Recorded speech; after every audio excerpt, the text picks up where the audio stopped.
Hello. It's your favorite emo social club podcast. This is the Emo Social Club podcast. You can't hear me? Oh, I Hello? couldn't hear you there for a second. No, I was being. Now I can hear you. I was being gentle, because normally, You're being like, too gentle. normally I come into the intro and I'm like screaming, like, "Yeah, emo podcast." Hi, this is the Emo Social Club podcast, broadcasting to you live on emosocialclub.tv. And I, this week and this week only, as I am every other week, am Brian. And this week and every other week going forward for forever, I'm Lizzie. And we have a guest on the emo podcast. I gotta stop saying the whole name all at once. We have a guest today, Nina Swint. If you want to say hello to the people. Hi, everyone. I also, forever and always, from this day forward, am Nina. I make up the intro every single time, and I'm like, it's never going to get better. It's just going to stay exactly the same. Maybe you stick with one and perfect the one instead of trying something new every time. I don't think you can. I think that, like, when you do a podcast, every intro is its own unique flower, and you have to let each one bloom from the soil to the sky. The fuck did I just say? You know, this is where we disagree. Nina, you are with us today to speak about Safer Scenes. Why don't you tell us a little bit about that? Yeah, so Safer Scenes is a service that I decided to start offering. The whole mission of the project is to create educational resources for promoters, talent buyers, people who create events, and also give fans, crew, and people a safe space to report instances that need more education. So if something happens at a show that's simple, could just be a simple comment from a bartender or security guard, or something happened and they would like the people who are in charge to put that event on to know what happened, they can report it to us and we'll let the a promoter, talent buyer know, and provide educational resources to prevent those situations moving forward. What are some of those educational resources that you would give to other people? Are they like pamphlets, or is it like online sources, or maybe like online training or sensitivity training, racial training? So I definitely launched this project with like the goals of it changing constantly, like the plan. So originally it was just going to be basic square graphics that I could post on Instagram, that I could directly email. So that was the original plan, and it would just be almost pamphlet and informational. That then turned into a situation a few days ago arose, and I was like, wow, I really didn't know what it meant to be an active bystander and be someone who could actively intervene in these issues. So I'm right now looking into certification to be a trainer in active bystander training. So I can start providing that directly to promoters or bands as well. Oh, wow. Bands too. Yeah, that's really cool. Yeah. Yeah. Now, where did this... Oh, sorry. Lizzie, you go ahead. Where did this like idea come from? I know we were saying earlier this was originally supposed to be a different project that you were working on, but then, you know, COVID and shit hit the fan. But where did this kind of idea arise from initially to kind of take one project and then morph it over into something else? So this entirely came from a girl on Twitter, a woman on Twitter, called out a bunch of bands for not saying anything about Black Lives Matter. And a lot of those bands were my friends. A lot of them are my clients. And I DM'd her and I was like, hey, you're calling out these bands for not being silent. I would love to talk more with you about what speaking up does, what event planners and promoters can do to make sure you feel safe at shows. And when me and her hopped on the phone, she shared a story with me about a security guard saying something racist to her. And and then she told me where it was and what tour it was. And I was there in the room with her on the tour with the bands. And I was just shocked because she told me she didn't feel comfortable talking to the bands about the instance because it seemed so small. And I was like, wow, that sucks, because a lot of times fans don't know promoters. They don't know the venue managers. But me as a tour manager, as an agent, I know a lot of these people, and a lot of them are my friends too. So I wanted to provide a space where she could report that anonymously. And it's just a simple email, like to the venue manager. Hey, this happened at your show. Your security guard said something really inappropriate. Here's some like resources that you can share with your staff so they know that these things are out of line and they shouldn't be doing that. That's really like good to do, because I know, at least in like my previous experience, I've had weird encounters at shows before, but this kind of reminds me of when I was in undergrad. We had like bias reporting, and it was essentially like if somebody had said something, racially inappropriate or like hate speech or something, you can report that person, and then whatever would happen next would happen next. When I was like reading the site and everything, I'm like, oh, this is kind of what it is, but then you kind of have a more direct impact with those people who are, actually putting on the events. And I feel like we have so many people who are like vocal about these different things, but when it comes to the action of it, I think people are like kind of either scared or they feel like they're stunted because there's not any proper resources to go around for it. Or maybe that they're like, well, I don't want to intervene because what if like XYZ happens, like the worst case scenario, where do we go from there? So I think this is a really great initiative that you're putting forward. Thank you. So, sorry, I just lost my question. I was really interested when you mentioned the bands before, because like it sounds like your initiative is to be kind of all encompassing about everybody in these spaces. Obviously with the fact that like it's bands that are primarily getting called out. I guess right now, like, there's a lot of call out culture. We kind of talked about it a bit on our last episode, like just call out culture on Twitter in general and how I fucking hate it because it's not productive and it's not. Remember, it's cancel and call out culture. Yes. They're two separate entities. Yes. They're just very close in definitional terms. See, and part of that is like I'm seeing in certain industries, like with musicians, it's definitely like we want to cancel these musicians. I'm also seeing now, like in the restaurant industry, there's a lot of like, here are some restaurants and people who work there who are not doing their part as part of our general mission, or have for sure like noted instances of racism, sexism, sexual assault, like all these things that are happening in these places. And so I guess call out culture being the beginning of it, and then cancel culture being the hopeful end result from the Twitter person who's saying it.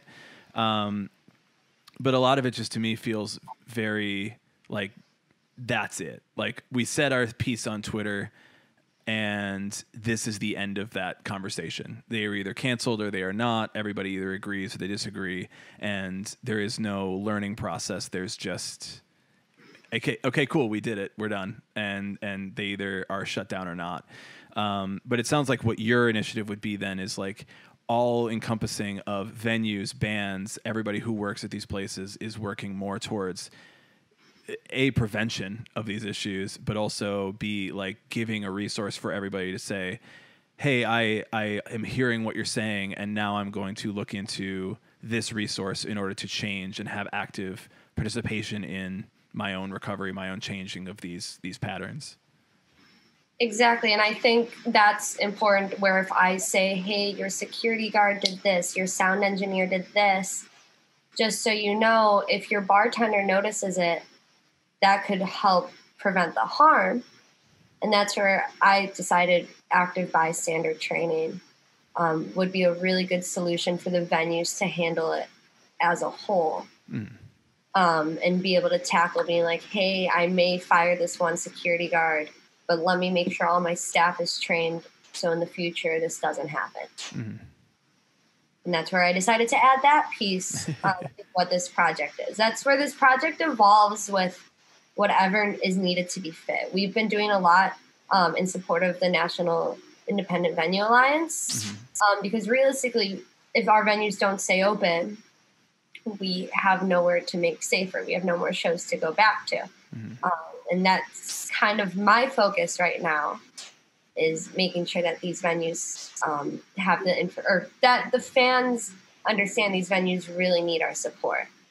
And that's another reason why just creating safer scenes in general, it's a good umbrella to fit these multiple projects because the end goal is the same, just safer spaces.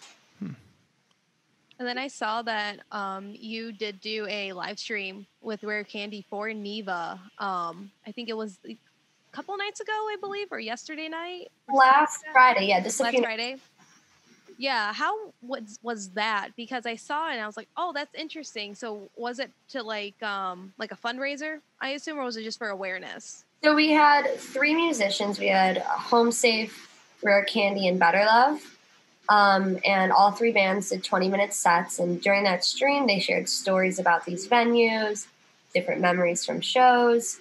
And that was really, Neva just is asking for donations for operating costs. So I was sharing the donation link for Beat Kitchen and Sub T, 2 venues that are close to home for me, and asking the bands to just make sure these fans realize how important these venues are. So we were raising no funds directly, but just redirecting people to the Neva site as well as the donation links for our favorite venues. That's turning into a larger project now, and I'm going to be announcing online shows in the next few weeks with promoters from other cities across the country, so that way they can then use this platform and the system to help raise awareness for their venues and their scenes. Very nice. That's awesome. Would you be like kind of having like ambassadors types of things like around the country then to kind of help? Because I know that like you taking in a lot of that's a lot of work for one individual person. Yeah. So before I even Safer Scenes, a long time ago, I ran a production company in Chicago for 3 years, booking shows. That kind of is my background. And I had a team of 5 women. And as much as I loved everyone I worked with, there were times where I was like, I would love to do this myself. So I'm definitely going to be very slow trying to build this team. And that's where I'm working with people slowly, figuring out which promoters really want to be a part of the project, who wants to evolve it, who wants to sponsor events. And be really strategic with the team, especially since we know touring's not coming back for a long time, and live events aren't coming back for a while. We have the time to really make sure this is right and this is good. It's a really good like incubation period, basically. Mm-hmm. I guess so. I mean, obviously, with the fact that like shows aren't coming back for a long time, I like the idea that you're doing online stuff to sort of raise awareness of it. Do you feel like with a lot of the stuff that's happening now that there's like a really good opportunity for everybody to come back and have like this better experience? Like, hey, you spent months, you spent a lot of time inside, and you were able to like kind of focus on all of these things, and obviously the bands you work with and the venues you work with, coming back. Do you think that like a lot of these places are going to have that lesson under their belts? I really hope so. I can't, like, actions speak louder than words, and at the end of the day, we can only hope that these venues have better policies, are purposely creating more inclusive lineups, And that's really the goal at the end of the day, is let's all make sure we're educated. So when everything is back and ready, there are no issues. We can hop right back into an inclusive space. And then what I want to know is, on your perspective, because I know I've been pretty active. I'm the main one who runs like our Twitter online for the podcast. There's a lot of things going on. Again, like we said earlier, with like cancel culture and everything. What's your perspective on that, especially when it comes to having bands take accountability and responsibility rather than just kind of writing off whatever allegations were against them? I really think there needs to be, or each situation needs to be treated uniquely. And I really choose not to speak unless I feel like I'm comfortable with the story. But at the end of the day, I feel at the end of the day, it's believe women. I am a huge feminist, and you have to believe the story that's presented. And I think sometimes, too, a lot of these responses come back being like, I just had no idea. I didn't realize this. A lot of times the responses are wishy-washy as well. And I don't think everything's cancelable, but that's where people have to be really ready to accept that they have to actually change. And that's where some people deserve to be completely removed from the scene. Or not deserve, but they really should not have their platform if that's how they're going to abuse it. And I think that's when removing someone completely is necessary. But I think almost most situations are conversation starters. I think that's a really great way to like look at it all, because I mean, like we talked about in our last podcast episode, it was a lot of people saying like, this is it, it's cut and dry, but it is like something that we need to talk about and understand, like, this is how we go through the entire scenario, and not even like here's a plan or like here's a book layout of what's A, B, C, D, E type of thing. But it's like, okay, well, let's, where do we go from here and how do we process everything? Yes, definitely. Lizzie, you should ask some other questions so that we move off of this. Yeah. So what we were gonna, what I was gonna ask to get away from some of the heavier stuff that we can. What are some like newer music that you're listening to that you're really vibing with? New music that I'm really vibing with. Well, Rare Candy just put out a new single. Always one of my favorites. Young Culture just actually did a really cool, like, they did an awesome campaign that was, you could call them and talk to them about anything. And it was a hotline, and you didn't know who you're going to get linked up with in the band. There's 3 members. But it was partnered up with their new song release, I'll Be There. And it's this like dancey, fun pop track with cute dancing. I love it so much. One of my favorite songs. Their new album's coming out later this year, and it's one of the best things I've heard. That's really cool, though. That's like way different than like any other band that I were to think, especially for like a like, in a sense it's marketing, but it's also in another sense like, oh, hey, we actually want to like talk and like make sure everyone's like doing all right to the best that they can right now. Yeah. And it was great. I called until I talked to all 3 of them. And I was like, I know I could have called your personal cell phone, but I just wanted to say hey. But it was also fun to try it. Yeah, and I was like, it was nice talking to him through the hotline. I was like, this is so much fun and so creative, and their fans ate it up. It was awesome to see. Like, they were all so happy. Then they dropped like cool collab merch that donate all the proceeds. One of my favorite things. Yeah. I'm trying to think of like what other new music I'm listening to. There's an artist, Bulo. She's like Canadian R&B. Interesting. Like, pop, I think. I don't know how to actually describe it. She-Rock, she's one of my go-tos right now. I don't know. I always, that question, people were like, what music are you listening to? And in my mind, I'm like, have I ever listened to music in my entire life? The hardest question. It's like a deer in a headlight question, because even people ask me and I'm like, oh shit, I don't know anymore. No, I was like, man, I should have looked at my Spotify library before I even Favorite band? Yeah, that's a tough question. Obviously, Dua Lipa. Everyone loves Dua Lipa. Hell yeah. I listen to a lot of female pop artists. That's like Hell my yeah. yeah. We were interviewing a band like 2 or 3 weeks ago or whenever it was, and they were like, "Now I'm gonna hit you with a question," and we're like, "All right." And he was like, "What's some new music that you're listening to?" And I was like, "Is new music from 2009? Because otherwise, I haven't listened to anything." Really? I'm like, Album from 2009 because mine's Fireworks. Oh my god, it's not. that's it's a not fair. That's a fireworks. fair response. That's a fair response. I don't know why I know that off the top of my head, but that's like one of my go-to like fun facts about me. My favorite album from 2009 is a Fireworks album. Yeah, I didn't even have that to say. I'm usually like, all of these bands just sound like you found 2 words and you put them together. I don't know what's going on. I'm 175 years old and I haven't listened to anything new in decades. Unless like, it's the 1975, then he unless can it's the definitely tell you about them. 1975, I got that. I also like Bring Me the Horizon's new track because Bring Me the Horizon's one of my favorite bands. It's like heavy, but also like clearly a band that's been goofing off during quarantine, just making like whatever they want.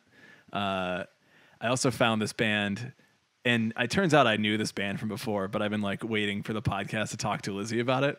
Oh, okay. They're called Eskimo Callboy, and I know Lizzie's going to be like, "Yeah, I know this band." I don't know this band for one. So I used to go on these like YouTube holes of like terrible hardcore bands, and it would always get me into a loop of bands that were from the US and bands that were from Europe. And I'd always like really enjoy the European bands because they're just more interesting. Usually it's in another language. Sometimes it's just chaos. And instead of them saying they're a band, they're a formation. They're a formation. They're just a collective They're a group. of... They're a club. They're a collective. We are a collective of band. And so this band Eskimo Callboy was like from like 2012, electronicore, like, you know, the synthy breakdowns with the screaming and the clean singing and just goofiness. And they were awful. But they just put out a new song with a new singer. And oh my God, it's brilliant. I love it. It's like synthy poppy, but with like heavy breakdowns and like synthesizer. And so the real question is, when is this music appropriate to listen to? Is it like you're doing the dishes, you're taking a shower, you're going for a run, you're driving? It'd be great workout music. Okay, great. That is great workout music. I know about this band. Yeah. It's very like, it's like that like fun party hardcore sort of thing. Like Home yes, but with breakdowns, yeah. So you mean Attack? Yeah, it's like you know what? It's Attack. That's what it is. it's first album Attack. With like, sir, that's called crabcore. It's not okay. Crabcore was Attack Attack's invention because they just could get so low in their skinny jeans, which like is still appropriate. Like if you're wearing skinny jeans, don't you want your boy to go that low sometimes in their skinny jeans? You got to get low in them skinny jeans. I recently had my boyfriend tweeted about how he was like, am I a shorts or jeans kind of guy? And I responded, jorts. I got into hit like all his fans' heads. Oh no. Guy, and I think that's like my biggest regret of 2020 was publicly labeling my boyfriend a shorts guy. Why did I do that? Oh God, he's ruined for everywhere. Yeah, but then he'll wear the jorts, and I'm like, and I sit there and I look at them, and I'm like, oh no, why did I do this? You're like, now I am hurting myself. Exactly. He pulled off the jorts, but in my mind, I'm just like, damn it, I should have never brought up the jorts. It could have been like super short shorts, though. I have a friend that I used to work with, and he was like, anything. He's like, super short shorts. Let's go. Crop top. Let's go. I had a friend like that, and he would change before every show into the short shorts. Into the short shorts crop top, and it was just so inspirational. Oh my God.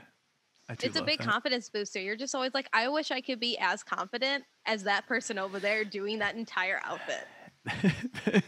True. God. My go-to outfit is literally this flannel and this t-shirt.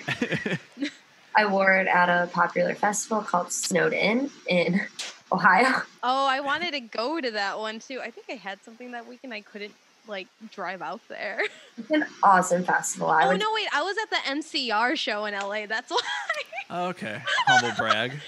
You know, So- No, I had to like remember. I'm like, wait, I really wanted to go to that, but I couldn't make it work. What was it? Because I remember it was like around my birthday. I was like, oh yeah, Well, when's man, your birthday?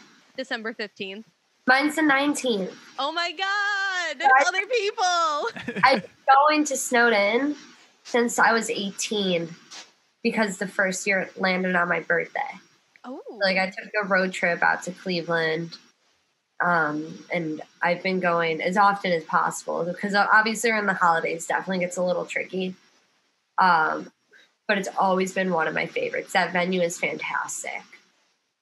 I know I wanted to go to Bloodfest during the last year, and we talked with the Nate too. Mhm. And I felt bad because I also wanted to go, but my brother was on American Ninja Warrior, so I had to go to Ohio to watch him film that. So You like have all of these weird like I couldn't I make know it to this it's show. like all these really What I lame know, thing it's- was I doing? Oh, I'm sorry. I was at Ninja Warrior because Honestly, I would take that over seeing. It was insane. I almost fought a producer. That sounds like it could be an entire podcast episode on its own. It really could. And she said, "You don't know what you're doing," and I'm like, "Wow, surprise! I work in this industry too. You want to fight?" Nothing worse. It's 3 a.m. Nothing worse than women calling out women. Yeah, I was like, why are we? I'm like, I know your works. I get it. I'm asking you a simple question. Like, let's not fight here. I'm not here to fight you. I'm asking you a question. It is 3 a.m. I know we have all been up very late. Please. Wild. so yeah, music is hard now to get into new bands. I don't know. Sorry, I was bringing it back to the original topic I of, was about to say, what was the original topic of music, and also yeah. listen to Eskimo Callboy. Okay, I don't back the Eskimo Callboy Don't- suggestion. yeah, don't listen to it, but also check it out. Unless you want to have like a kind of like crazy, like run around filled day. Like if you're like, I'm gonna go outside in this 90-degree heat and run around and exhaust myself, Mhm. probably listen to that band. I promise you, however that band makes you feel, at least the Young Culture song will make you feel better. Oh, there we go. For everyone listening, just Yeah. gonna put Young Culture again. Yes, Lizzie. See, now you have some new bands to listen to.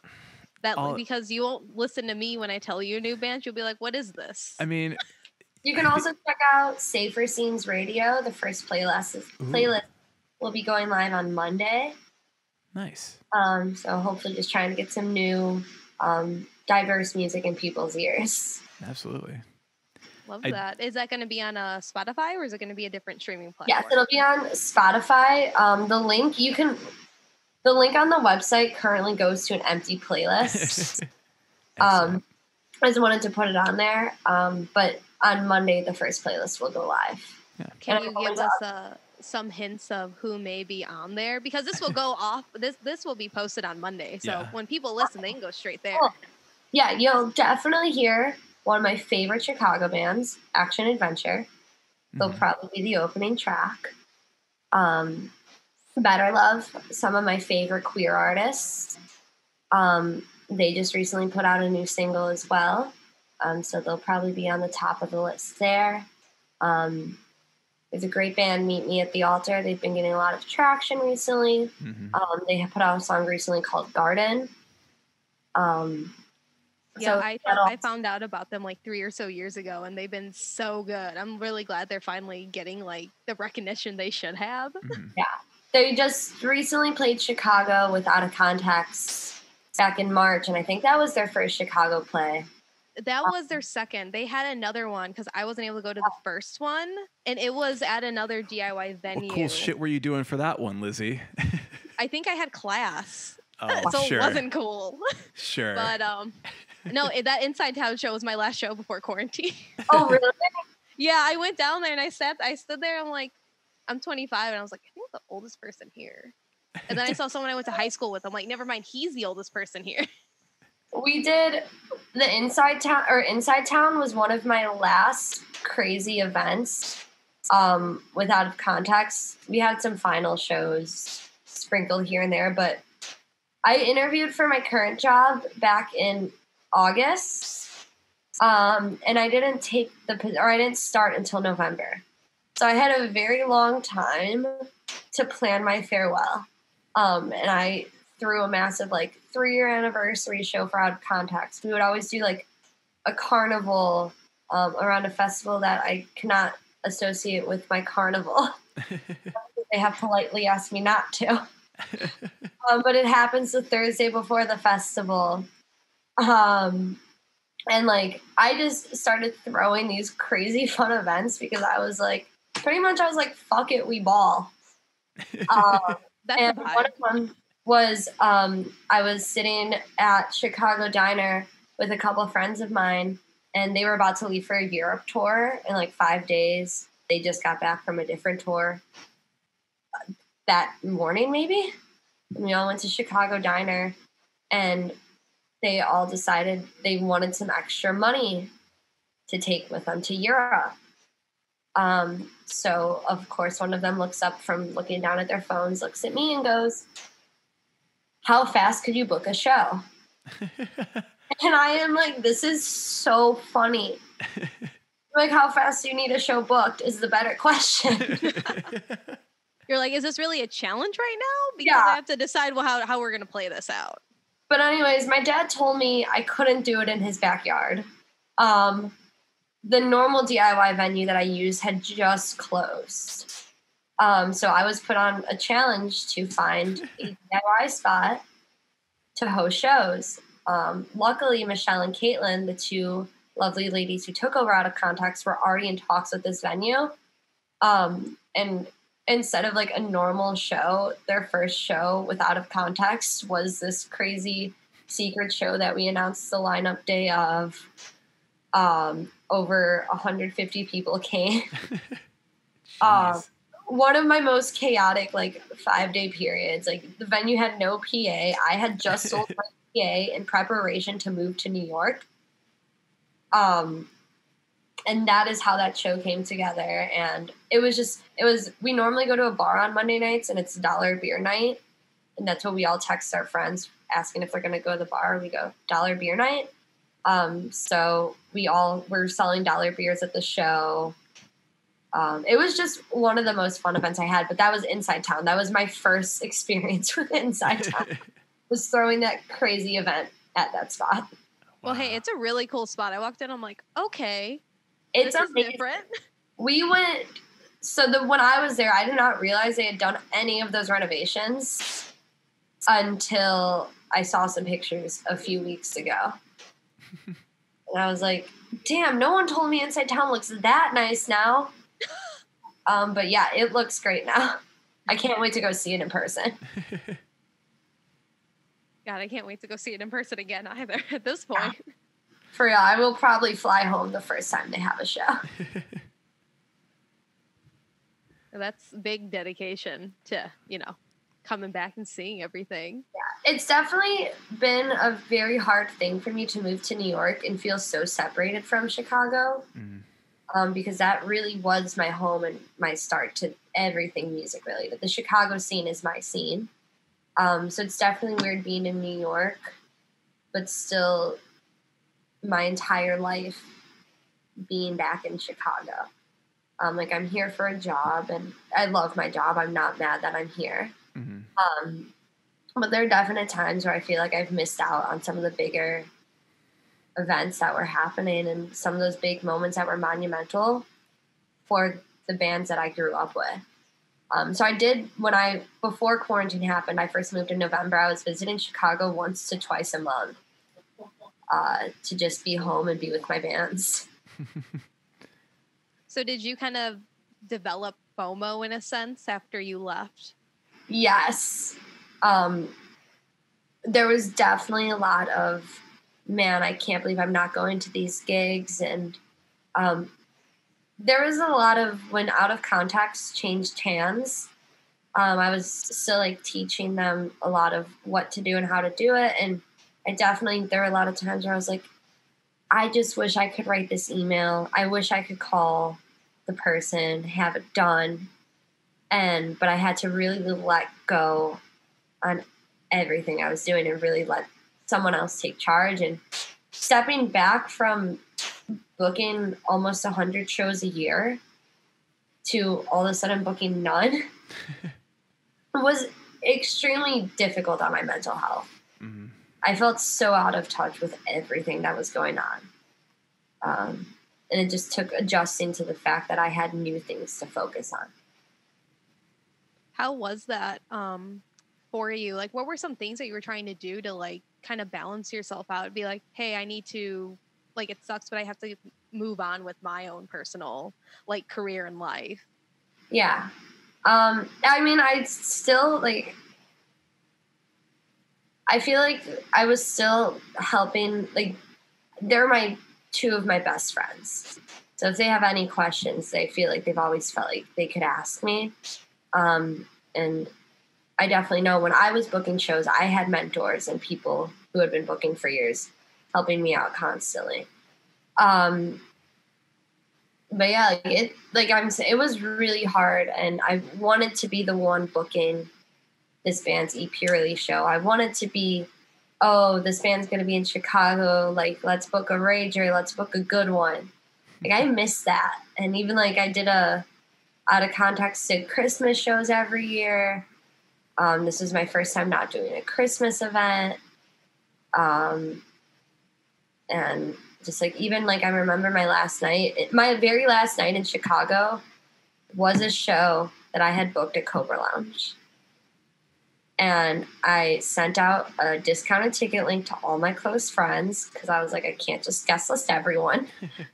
I sent an extremely discounted ticket out, and I was like, look, this is my last night, and I want nothing more than it to be a good show. And it rocked. Better Love played. I had a great time. And then went out to a classic, went out to Flatiron. And then woke up at 7 the next morning to drive to New York. Ooh. Yeah. Ooh. It was not my best moment, but, I'm young and life goes on. You bounce back. It's fine. You get to New York, you sleep forever, come back, you're good. It was fine. I didn't have to drive at all. So good. There you go. Even better. I'll give a hot take that Flatiron is probably my least favorite bar in Chicago. Really? The least favorite bar? But I should give that as a in context. It is a bar that I go to like way more often than if I said, "Oh, this is my least favorite bar. I'm never going there." Like, I'm there way too often for that. You've just never stumbled into a bar and be like, "This energy sucks," and walked out. Because I promise you, that's probably the worst bar in Chicago. You're probably right. I don't like it that much, but that does not mean it is a bad bar. No, I don't think that Flatiron is a bad bar, and I do think that, like, my opinions on it are completely, like, circumstantial to my own experience there, which may or may not have been changed by my own actions and behavior over the past, let me count the years, minimum 11 years of going there. So, like, I've had a lot of time to have good and bad experiences there. But being that it is the 4 a.m. that I would prefer to go to after being at Subterranean all night for like Emo Night LA or a show or whatever, it's like, yeah, I'm going to go there. Or Estelle's, which I very much like Estelle's. You took us to Nick's Beer Garden after you DJ'd Beauty Bar, and you're like, let's go to this one. And I'm like... Because Buckley goes there. It's a classic. That is a Brian Buckley. Yeah. And that's the reason. You go to Dove's for dinner, and then you go to Nick's for drinks. That is what you do every time you hang out with Buckley. Being that I'm very old now, and I understand. Oh my God. I understand his reasoning for this is because he lives right fucking there, so it's a walking distance to both places. And I'm like, oh, I like that. I get that. Yeah. Me and Buckley one time met up. We were both on tour in Palm Springs, California. And we both had a night off in the same city, both in Palm Springs. Mm-hmm. So, of course, we meet up, and the first bar we go to, probably the worst bar I've ever been to, But we walked to a bar a few minutes down the street, and it, of course, ended up being a gay Chicago bar. And everyone in the bar was thrilled that we were actually from Chicago. And, of course, me and Buckley, I think, are two people who love Chicago. Mm-hmm. You know, anyone from Chicago loves talking about being from Chicago. So, Absolutely. Of course, we're in Palm Springs at a bar eating this up. We are so thrilled to talk to everyone about Chicago. And that was definitely one of those instances where I love when I have friends at home who are also my tour friends, because then we get to have those moments. Mm-hmm. So I do want to ask, for what is your like OG origin story going back to like how you started booking? Because I know everybody like started off somehow, some way, like getting into the industry. Like, what is your like origin story? How long do you want this origin story to take? Well, do you want the 30 podcast length? Okay, I'll just start and it will reach an end at some point. We'll see. So, great. A long time ago, I was like 14. I was older. I was like 15 or 16. My boyfriend at the time was in a popular pop punk band. So I started going to shows. And literally one of the first local shows I went to was at Pub Yahoo. It was Hawaiian shirt night. And everyone is at Pub Yahoo wearing a Hawaiian shirt. Oh, God. That sounds incredible. I love Hawaiian shirt night. I will do it as often as possible if I can get everyone there to wear Hawaiian shirt. Anyways, see, the story said the story can go on for a while. Anyways, got into shows that way. The very first show I ever booked, this band called Dear You, they're from Texas. They had a show drop, and they said, if anyone can book any sort of show, let's do it. My boyfriend still at the time in this band was like, yeah, if your dad will let us do a show in his living room, like we can do an acoustic show. My aunt was living with us at the time. She handled catering. Like, so she catered for the bands, cooked for all the bands. We gave them 100% of the door. We had the best time. This band stayed with us every time they came to Chicago. So that was like my first ever show. Then went to college. I went to Loyola. I studied social work. But I joined a club. It was in its first year of existence. I was in one of those groups on Facebook that's like, meet your new future roommate. And a senior posted, if anyone likes punk or metal music, I'm starting this club. I joined the club, and within my first semester, I'm already like on the board by the second semester.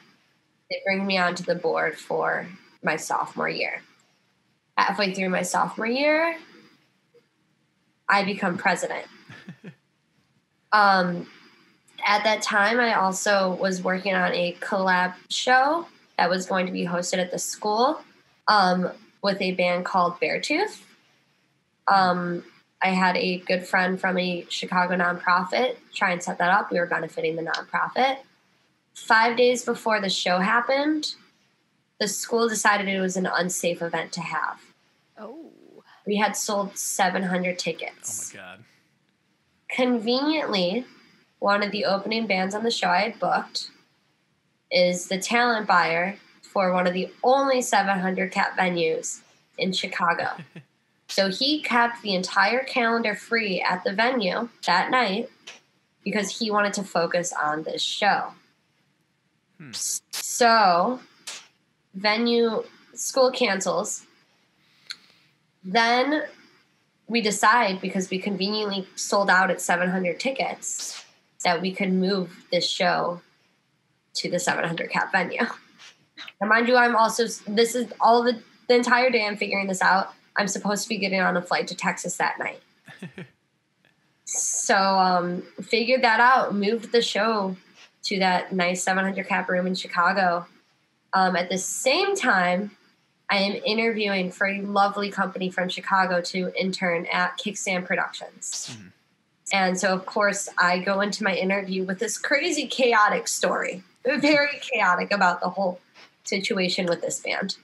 And the talent buyer was like, yeah, this seems cool. And I worked booking shows there for a while. And that was like just how I learned so much about what it meant to be like a talent buyer and working with agents and just like the professional communication. Started managing a couple bands, started booking independently. I was also selling merch. I used to manage box office for a venue in Chicago, touring. But that was the beauty of touring, was I got to pick and choose when I needed to be home for shows and when I wanted to be on the road to focus on my own life. So there were times where I would have friends standing in the back of venues, FaceTiming me to like sold out shows that I hosted. And I would just be in a tour van in Nebraska. And it sucked, but at the same time too, it was really cool that I could live like this. It was crazy because it was like almost a double life, but that's how I got the job that I have now, is these two lives like slowly just kept coming closer. Like my touring and my festival life kept inching closer and closer to my talent buying and promoter life.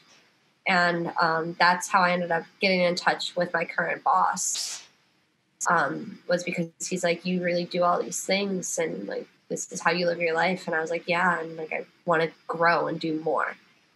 So that's how I ended up at the current position I have now. That's awesome. That's like a big like inspo story of being like, I love chaos and I live in it, so let's keep going. I had no idea I wanted to work in the music industry. That was the thing, is it slowly invaded my life. It was just these little things that would take over. And now, like I said, I know nothing but live concerts. That is all I know. And it just slowly happened. It started when I was 18 and here I am. Especially because you said like you majored in like social work, like yeah, that's kind of crazy. I mean, it goes back to like you know obviously like safer scenes, but yeah, that's the thing too, is I've always had like, I don't know if a lot of people knew this, but out of context, we had an 80% success rate on women on our stages. So we were purposely making sure women were on stage. I hired an all-woman team. That was never like the mission of the company, but I used our platform to diversify the scene. And I wanted to make sure that women and people of color, it was 80% women, but we had over 95% of our shows women, non-binary, people of color. And that was a huge thing that we wanted to make normal. We were not out here telling people we book women. We just did it. And I think that's a huge inspiration for safer scenes, is like, it's really easy to just do it. And it doesn't have to be a big fuss. You just have to be willing to do it. That's right. Awesome. Just because you want to normalize things, you can't be. I know that a lot of people's like comeback when you talk about trying to add more diversified lineups is really just them saying, well, now you're going to put all these bands on there just because you want the public to say so, which I know that some bigger tours last year, and I know this year that didn't happen, had a lot of criticism for that too. But, you know, it is like just kind of just normalizing it, not saying anything, saying like, here's these rad bands that you might like, or that I know that, you know, the audience likes, you know, they just so happen to be, you know, in these different categories. They're not just a bunch of white dudes from the suburbs playing shows about how much they hate their town and their parents or whatever. It's like different people talking about different things. Yeah, that's always been like, as a woman of color, like that's just been something that I always think. I studied music since I was 2. So like I'm a musician. I've spent my entire life being a musician. I play drums. But if I saw a woman drummer on stage, would my entire career trajectory be different? I can't think of very many women. There's a band called Car Party. They broke up in 2014. They were the first time I ever saw a woman on stage playing drums. And I didn't see that until I was a senior in high school. I think so differently how my career could have ended up if I had someone to look up to. Yeah. Instead, I'm here and I would like to change that in the future, and I want to make sure more women can be inspiration for other women. And now, what are some ways that you think that other people can start to go about this, especially if they are a promoter who is male? It's, because again, they're going to start to do it, and they're obviously going to get pushback because we've seen so much pushback when it comes to this for whatever the weird reason is. What would you tell people to do this and how to kind of manage it? You have to be decisive. You have to be very clear with your intentions and hold yourself accountable. And like, you have to be willing to take a chance. And I knew my struggle when I first started that idea, was I don't know that many women musicians. But then I went into Facebook groups, DIY Chicago, Girls Behind the Rock Show. And I went in there and I was like, I need female bands. Like, I don't care who you are, I'll book you. And I learned too, like, Out of Context didn't just book pop punk. We booked pop bands, we booked R&B, we booked folk. And we also really integrated. I know I've put on like classic rock bands, like shout out Girl K. Kathy literally played almost every show I asked. And she would play with the all white male pop punk lineups, because every band, I feel like every band I ever put her on a show with loved her. And like, her fans wouldn't come out as often to our shows, but they would go to her other shows. But like, Kathy knew she was tapping into something, or I think she knew that she was tapping into something a little different by playing our shows. But like, that was like a band that I had never heard of. Probably one of the best bands in Chicago. Yeah, I love Girl K. Exactly. And that was a big thing, was just like, I got to actually learn more about women in music too by forcing myself to make this decision to book women. And that's where I think it sucks if you have to oversaturate and put a band on a few more times, or you might have a band that doesn't have a good platform playing your show, but you could always be surprised as a promoter how many people a band actually bring. Like Facebook, Twitter, Spotify, those numbers mean very little to actual hard ticket sales. So I think taking a chance on women, educating yourself on other female bands in your community, or non-binary or people of color bands, like diversifying what you think of as your local scene, because there's always more bands that you've never heard of. Honestly, yeah, that's all I would suggest. Just be really decisive and don't back down. And when it comes, you go, Brian. It's your turn. It's your turn now. It's your turn now. Thank you.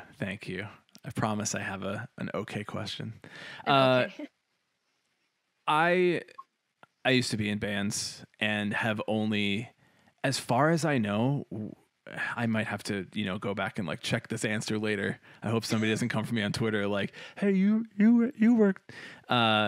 I think I've only worked with like male bookers. Like, I can't think of like a lot of bookers. Like, knowing that you are a woman booker in the city of Chicago, are there just not that many like women that are doing booking that are in charge of these shows? And so that's like another big thing, was anytime I would meet other female talent buyers, it was like, hell yeah, this rocks.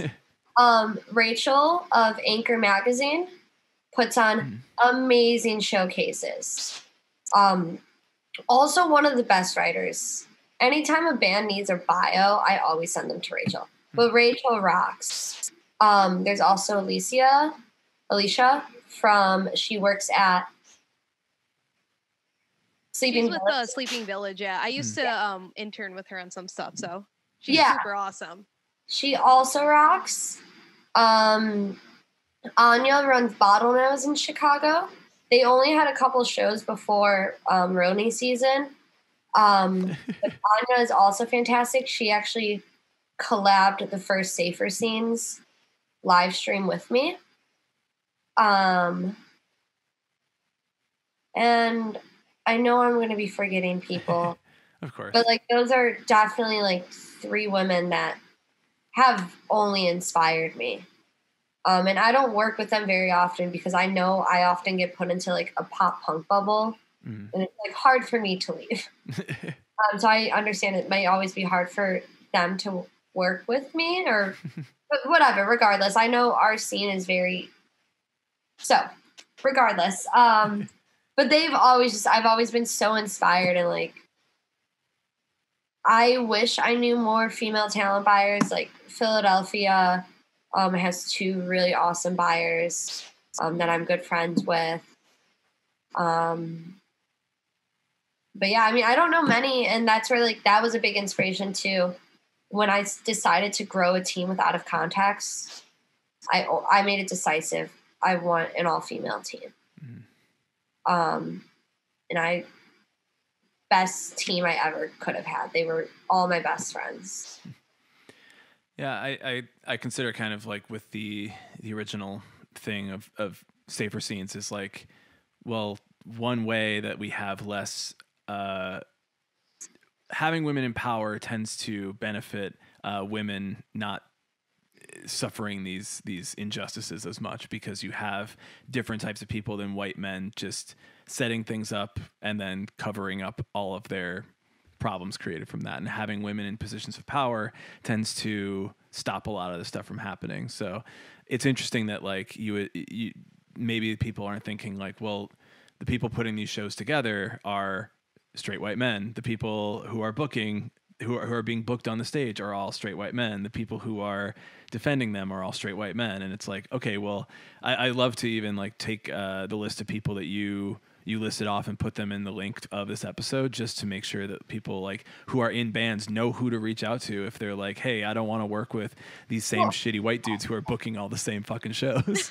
Let me add too that the 2 women who took over Out of Context, also when I changed ownership of the company, gave it to 2 incredible women. Yeah. But that's because one of them worked. Michelle worked with me. Like she was the first person I brought on, and she was the last person. She's still running it now. Absolutely. Like when I say the best team, she rocks. Yeah. I definitely think that like if we have bands that are listening to our podcast, like that's definitely one thing to consider is who is booking the show, and to be more open-minded to working with different types of people to book different types of shows, because certainly I've worked with a bunch of shitty bookers, who are just getting by on the sake that they're men. And I'm like, dude, you suck. Yeah, that was. Oh, you can go, Nina. I was gonna say I've definitely had the issue too, where I'll walk into venues and I'll say something or do something, and I'll have a security guard look at me. I once got kicked out of one of my venues for not having a wristband. And I called the venue manager and I was like, your security guard will not let me back inside. And like this is my show. And like I've had that a lot too, or like even just because I put on the event doesn't put me above these people just being misogynistic or whatever. And there have been times where they look at me and they're like, she works for you? And I'm like, yes, I only hire females. I've been doing shows here for 2 years. Why do you ask me that every time I have a staff member? Wow. That is straight up ridiculous. Definitely difficult. And it's definitely too, like, I know, like, I'm on the younger side, or especially when I started, I was very young and I ran a super tight ship, and people are always like, wow, that's so great, and this and that. But at the same time, too, I was pushed to start my own company because I couldn't find a job anywhere. And that I don't attribute to. I attribute it more to the job market than for being a woman. But there have definitely been times where I'm like, people are just surprised by the job that I had and what I was doing. And they would always be like, wow, not many girls do this. And I'm like, that's great. Well, I'm doing it. Do you want me to do shows at your venue or not? Like, let's move on. I definitely had that experience. I was doing some talent buying and booking too, like a handful of years ago around the Chicago area. And I was like, yeah, I'm dealing with a lot of like older dudes, and the same thing. Like I look younger. I was younger, and they wouldn't take me seriously. And I got to a point where I got so fed up. I'm like, I don't want to deal with this micromanagement. I have a bad temper, so I don't want to go off anyone. I'm going to piss off, but I also am not going to be treated like shit. And I will say, I actually put on a show up at Elbow Room because I was interning with their marketing company. And I put one of my friends from undergrad because he got me into the music scene, and he was like, oh, me and my friends are just doing like this jam band thing. I'm like, whatever, I'll just put you on the bill. Why not? And Alicia came. She's like, "Oh my god, that's like so awesome that you're doing more of this now." And I was like, "Oh my god, like I feel so like not. I feel like good about that. Like it's very genuine and like seemed like she would want to help, but then it just like it didn't unfortunately go anywhere. And here I am, which is fine. But I was definitely like, wow, if we had more of these like women and like also non-binary and queer individuals like it like to talk and converse with each other more often, I think we would have so much more of a diverse scene. But it's also so difficult that, you know, a lot of these owners of a lot of these venues too are also like predominantly white men too. And it's not like all of us can be like, hey guys, let's pull our money together and buy a venue, because that's not super realistic. Maybe right now, I know the market's about to crash down for like real estate, so maybe, I don't know. Buy Township. Oh God, we need to buy Township. Yes. Anyways, we'll start a group chat after the podcast. Yeah. We'll get into that with anyone involved. Guys, this is what communism looks like. We all own it. We're all putting it in. It's Look, great. I'm a great cook. Like, funny story about Township.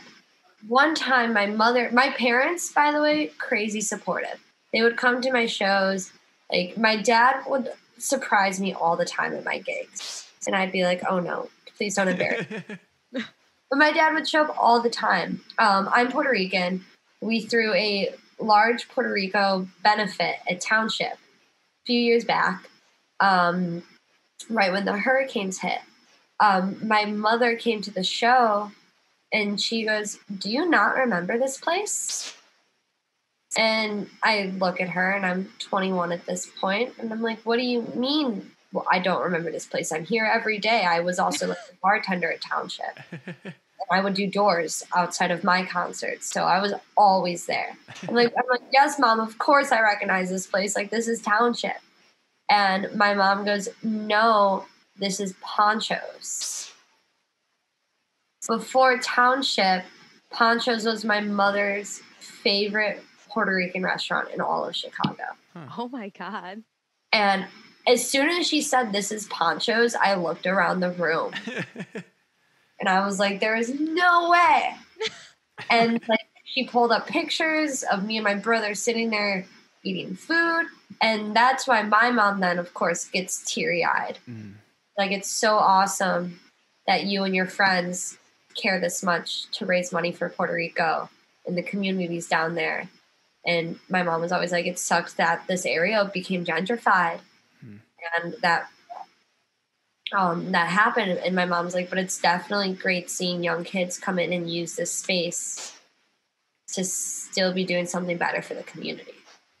But yeah, crazy story about Township. I was there all the time as a child. And I had no idea. That's like a big full circle moment, though. Definitely full circle. And it definitely just, like, that venue was a second home to me.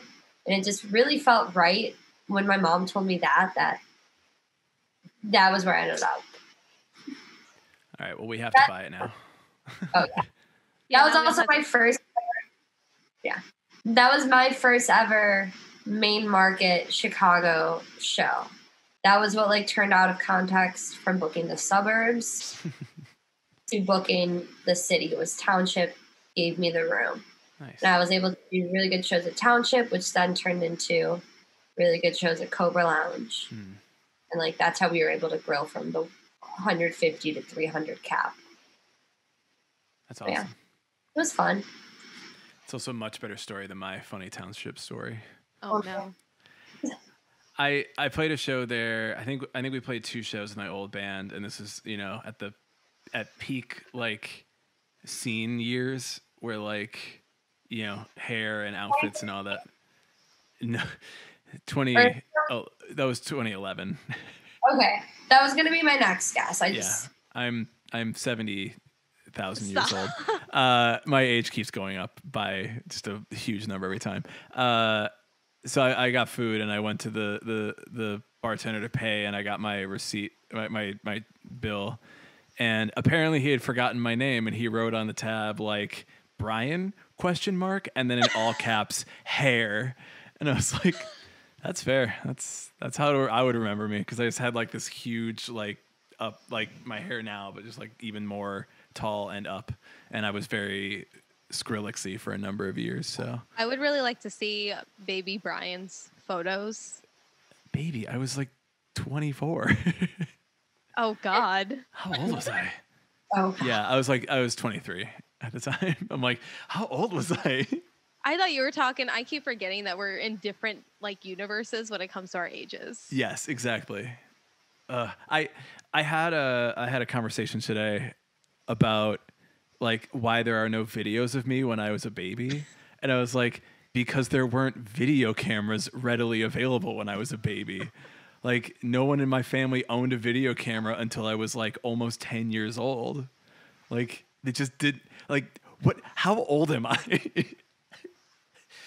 Anyway, I'm 90 years old. On the next episode, we're gonna deal with Brian's slipping grip on reality. And his age. That has nothing to do with my age. That has everything to do with not leaving this house for weeks at a time.